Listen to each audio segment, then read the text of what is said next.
a great day, I'm feeling good. Oh, the possibilities of what I could. What happens when a blind man, a woman of color, and a child of immigrants get together to discuss how diversity, inclusion, and equity affect your business? I'm moving fast. Oh, I'm optimistic. Hi everybody, welcome to the Choose Inclusion podcast. I'm UB and I am the Latino white guy of the group.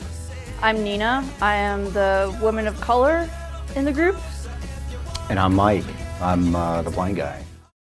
What kinds of changes have you seen over the last 20 years in terms of just kind of how accessibility and tech has grown or changed? I mean, you had talked about, I think XP was launched in early 2000s. So, keyboard navigation was one of the options. And I think that's still like a big part of, accessibility navigation today. But I'm curious, like, what are those types of changes have you seen when it comes to accessibility in tech? So, some of the changes I've seen is just around the guidelines alone. When you started off with Section 508, those guidelines were written in such a vague way that they could be applied not just to the existing technology, but also emerging technology. But that was also problematic in the sense that because there was no really specific guidance a lot of the times, what you had is individuals kind of making up their own mind as to what a certain technique might mean. And so you had a lot of dissent going across the way people viewed that. So even though it was a great effort, it kind of got the ball rolling. It was lacking in that way. So then when the WCAG guidelines came out, they were a little bit more focused. And as they've come out more, they still have gotten more focused, but yet they're still written in a way that allows for in a lot of cases, allows for that interpretation. Or maybe it's not even the interpretation as much as not having that full exposure to really know how to apply those guidelines in such a way that it leads towards accessibility. Another thing I've noticed too over time is it used to be that people would look at these different guidelines and they'd say, okay, they would look at it more in the sense of it's yes or no. Okay, I got this guideline, I have to do this. Okay, now I conform with the guidelines. Well, just because you might conform with a specific technique that the guideline outlines doesn't mean your content is necessarily accessible. And an example of that, I would say, would be like a skip navigation link. So we've probably seen, if you've used a screen reader, you've probably have encountered skip navigation links where the screen reader will tell you it's there, but yet you don't see that on the screen. But you have to then think about, okay, well, what other group of users might need access to that? And that would be keyboard users. So as you tab through the page and you hit that skip navigation link, it really should become visible, and so that I can see that it's there and that I can take that action to benefit myself. So that's just one example of how some of these guidelines, even though they've gotten a little bit more focused, there's still a lot of room for interpretation and for misapplying them. And I don't even know if misapplying them is the right terminology. But the guidelines have gotten better, and I've noticed that folks are starting to understand them a little bit better. But they're still challenging for many. And as far as technology itself, I got to say that in the beginning there just wasn't a lot of support for accessibility in a lot of the operating systems and devices, and we're seeing that change. I mean, not just with Windows, but we see Apple putting in a huge effort around that. Google's been very present at some of these larger accessibility conferences, showing off the different things that they're doing around accessibility, and so that's really exciting to see that, because they not only see that, hey, there's a need, but they're taking it to the next level and say, well, let's see how we can make this beneficial for everybody. So that's a nice trend to see. And then with devices, a lot of the mobile devices that are coming out, when they came out with the iPhone, and I thought, how would they ever make that accessible? But then they came up with a way to do it with that touch interface. I was just amazed, and it's like that iPhone seems to be the device to use if you need any kind of accessibility accommodations these days, although I know Android is catching up and doing a lot better as well. So they really are. Yeah. So it seems like the focus is turning there. It's no longer being looked at as just as something that we have to do, but it's being more recognized as an opportunity. Well, how much better. Jeff, how much of the work that you and Ken do is, would you consider innovation? Because I've heard you talk about the people are starting to understand these guidelines more, and the work that you all do to help them understand that even better. But I imagine there's also some work that you and Ken maybe are doing to help interpret and figure out new ways to apply it all. I mean, do you find that you both are, innovating and coming up with ways that, maybe the guidelines never thought about in terms of this? Yeah, I haven't thought about that question, but I think that is true because I know we've had a number of conversations between, Ken Nakata and myself, as well as some other folks that we know in the industry, just around the guidelines. Because sometimes we read those guidelines and we're thinking to ourselves, what does that really mean? And as we go about discussing it, we start to not only get a better understanding of the intent behind it, but also start to recognize the different areas that should be included when trying to apply that guideline. But that takes effort to do. It's not something that just comes naturally, I don't believe. And as far as innovating to apply those guidelines in situations where they really weren't meant to apply, I guess, in a sense. Well, I shouldn't say that. The guidelines were meant to apply to everything. It's some of the techniques out there that are recommended to conform with those guidelines that can throw you off. And those techniques don't cover everything. For example, we had a customer recently who the product they offer is for teachers trying to teach their students, and they have a lot of different things, the way they do things, such as read this paragraph and fill in the blanks, or drag and drop type of interfaces. And so we worked with them, and it came up with a number of what I would say out of the box approaches that apply the guidelines, but in some cases loosely apply those guidelines to make sure that everybody can interact and understand what's being requested through that interface. So those are some of the more fun projects, some of the ones that make your head scratch a little more. But. That's awesome. Well, Yeah. well, and I like, so again, this, the Choose Inclusion podcast is, we're aiming this to be a resource for how do we help employers really embrace inclusion.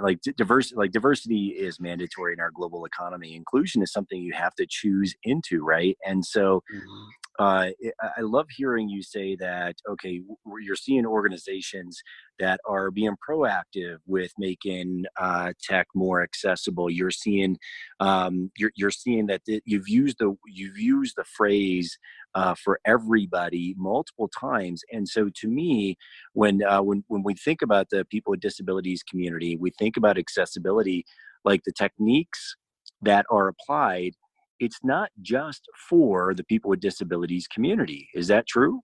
Oh, that's very true. Yeah. As a matter of fact, today I was, I forget which website I was on, but I was trying to do something and I was trying to do it quickly. So I tabbed down into the page only to realize I had to reach for my mouse because it wasn't giving me the visual indication of focus I needed to get to where I needed to be.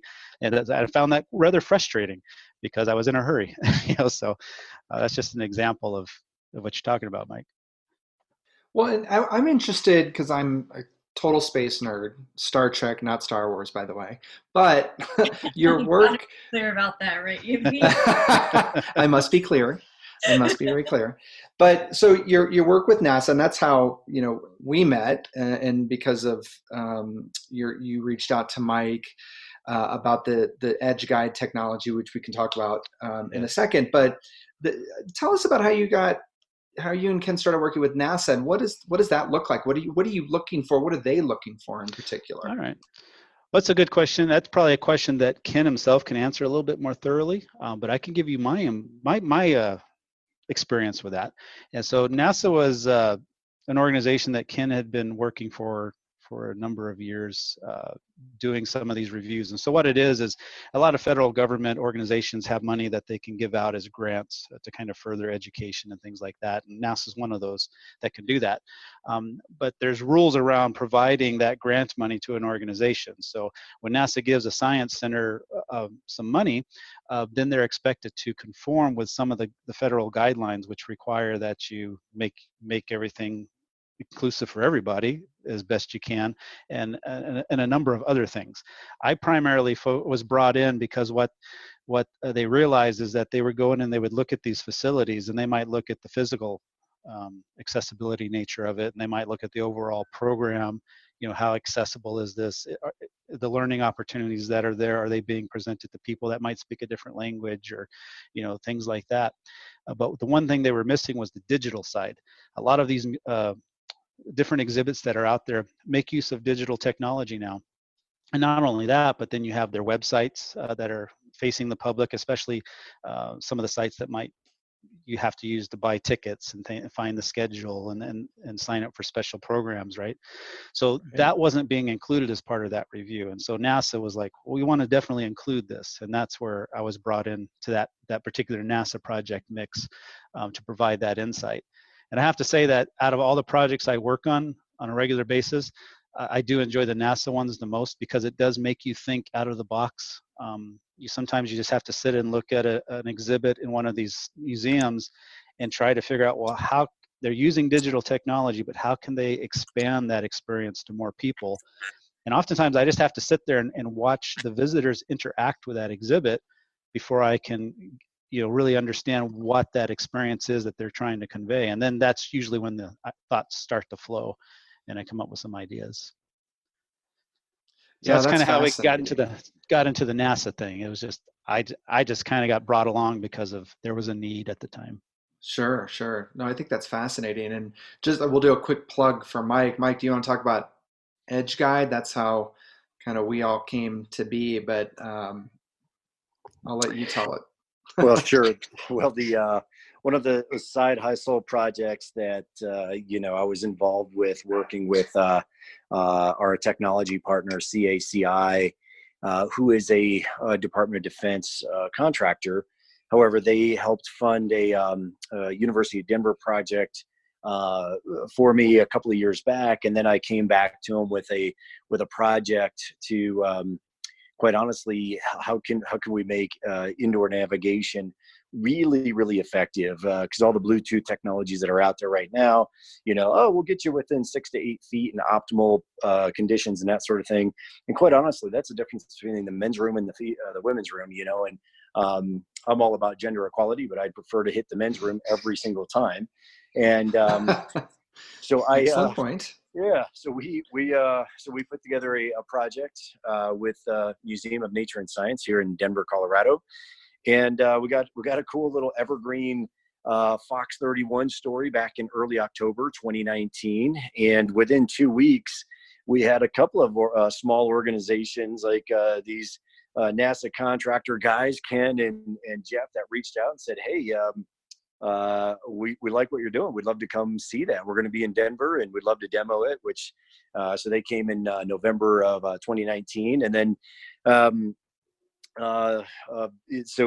that's kind of how our initial relationship landed there, because both Ken and Jeff said, hey, the precision of which your indoor technology has, and then all of the other added features with, English as a second language, which is very much Title VI of the ADA. So, you cannot just display information on physical placards in one language. But once we digitize that information, it's able to be interpreted. Now you're just constrained by the code. And so we all know localization within the digital sense is so much easier to accomplish than in the physical placard sense. So it was fun to, meet Jeff and Ken there at Appgate, when they came down and said, hey, not only is this kind of the best we've seen out there, we'd love to, go and do some, presentations, kind of co-branded presentations, which we went to the, it was probably the last real safe conference of 2020 before COVID hit. So we went to the Pat Rim in early March together, and we co-presented on this technology then, which is really exciting. But again, the conversation so much of the conversation that Ken and Jeff and I have had about, what BIT does, from an internal facing, and what Appgate does from an external facing. We've talked about just broadening our collaborations just based on there's so much synergies within that space as well. So it's been a fun relationship to cultivate.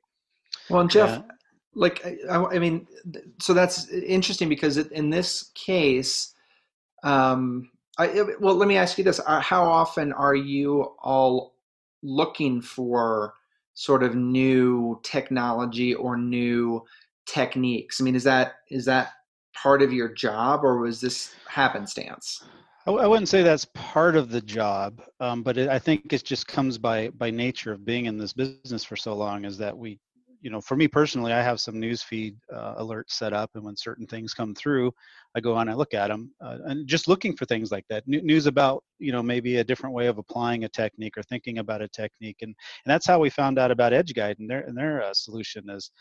I just got one of these news feed come up, and it mentioned about what they were doing out there in Denver, and immediately it was, you thought to yourself, well, hey, that's the same thing we've been telling these different science centers and museums to keep on the lookout for, because for years, even before I got involved with some of these NASA projects, Ken was recommending as part of some of these reports that were being delivered, that to keep an eye out for internal wayfinding systems. And when we saw what Mike was doing out there with his team, we just had to see it. And I think it was the same day we saw that news article that Ken and I reached out and Oh, made wow. contact. Yeah, because we could see the value being added there was something that we've been recommending to these different science centers and museums for years, and now we're actually seeing that technology emerge. And so it was actually really exciting for us to see that. We wanted to, get more information right away. Absolutely. Yeah, my news alerts that I have set for Mike are for different reasons. I don't think I know what that means, Yubi. No, nobody does. Nobody does. Just Michael. PG-13, Ubaldo. Well, the only other question I have, real quick, and sort of to bring this, into current times, is in terms of COVID-19. Like, Jeff, how is this affecting what you and Ken and Appgate are doing? Do you feel like there are things that you've seen and done that, have much more applicability now, given this current situation? Definitely. Yeah. So we were having that conversation the other day that now, as more people are being forced to work from home, or at least even if they're not working from home, they're starting to use, technology such as Zoom and, things like that for communicating back and forth. It really does become more to the forefront, because when you incorporate accessibility practices in the proper way, and you really pay attention to the user interface, the user experience becomes so much easier. You don't have to think about it so much. It's just easier to kind of learn that landscape and get around using different methods. So it really has, I think it really has put the spotlight on, the usability and the inclusivity of these different technologies that are out there. And not only that, but from our parent company, I say Appgate because they do focus primarily on network security, but they've even started helping some of these organizations that need to let people work from home to do so in such a way by using their products for free during this time. And there's guidelines around that, but essentially what that means is that they're giving you this product for free so you can set up a secure VPN from your home into the office and be protected that way. Again, that's not the side of the house I play on so much. I play on the accessibility side, but definitely that everything that's going on now does highlight the fact that if your site's accessible, it's going to just make, for like these times, so much easier for people to deal with. Imagine the restaurants. So right now, where so many restaurants are really hurting right now, Jeff, and imagine the restaurants who were not proactive in making their their website accessible. Like, you're literally losing out on how many dollars right now, and you would have recouped them just in this one COVID time, because we know, like, it's not millions of dollars to make technology accessible. It is not even close to that. But yet, if they would have just had the foresight to be inclusive to the people with disabilities community, not only would it have served all their users, but I mean, imagine how many more dollars they would have brought in during these times. Yeah. And I've seen a number of the online retailers, well, not just restaurants, but a number of suppliers out there that supply different household goods and stuff, that if they have some kind of ordering online and pickup or delivery in place, that they're still doing okay. And then I've noticed that there's been a few that have quickly adopted to that, and they've added those features, which I thought amazingly quickly for that. So that was kind of cool to see as well. Well, thank you so much, Jeff, for joining us on the podcast today as a fellow accessibility advocate and tech geek. I really appreciate all the work that you've been doing.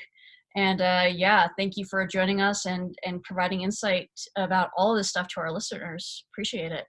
Oh, thank you. Yeah, Jeff, thanks so much. Appreciate your friendship, getting to know you, and look forward to future engagements. Ubaldo, Nina, thank you as always. I'm absolutely the third wheel on this podcast, and thank you for letting me be that. That is not true, but thank you all very much. Jeff, always a pleasure. Look forward to seeing you hopefully soon in person back here in Denver. Thank you everybody for listening. We'll talk to you again soon. Take care, everyone. Thanks for listening to the Choose Inclusion podcast. Make sure to subscribe to us on Apple Podcasts and Spotify. And you can see closed captioning for this podcast on our YouTube channel. You can find us online on our website, chooseinclusion.com, and contact us on Twitter @chooseinclusion.